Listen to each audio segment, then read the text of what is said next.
দরবারে শুকরিয়া আদায় করছি আমার আলহামদুলিল্লাহ। এই জায়গাটা একটু মানে ফাঁকা দিলে ভালো হয়। পিছনে আছে তো ওরা শুনুক। হ্যাঁ, জায়গাটা একটু ফাঁকা দেয়। পাউছো আপনারা নিশ্চয়ই অবগত আছেন, আগামী 12 তারিখে বহু কাঙ্ক্ষিত একটা নির্বাচন হতে যাচ্ছে। যে নির্বাচনের জন্য গোটা জাতি অপেক্ষা করে আছে 15-16 বছর ধরে। কারণ এই 15-16 বছরে এই দেশে সত্যিকার অর্থে কোনো নির্বাচন হয় নাই। তা হয়েছে, এটা হলো একটা ভাতাবাজি। আমরা দেখেছি 2014 সালে ভোটারবিহীন নির্বাচন, 2018 সালে দিনের ভোট রাতে, আর 2024 সালে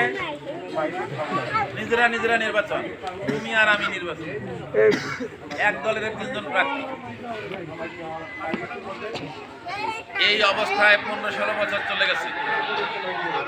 এই 15-16 বছরে এই দেশে লক্ষ লক্ষ লোকের বিরুদ্ধে লক্ষ লক্ষ মামলা দায়ের করা হয়েছে।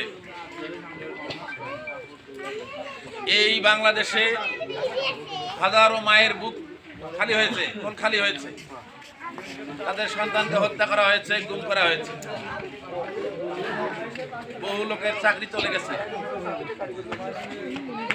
এই 15-16 বছরে আমরা দেখেছি দেশে কোনো গণতন্ত্র ছিল না। এই দেশে ছিল শুধু লুটপাট, খুন খারাপি, ছিল আয়না ঘর তৈরি, ছিল দেশের টাকা বিদেশে পাচার করা, ছিল এই 15-16 বছরে তাই দেখেছি।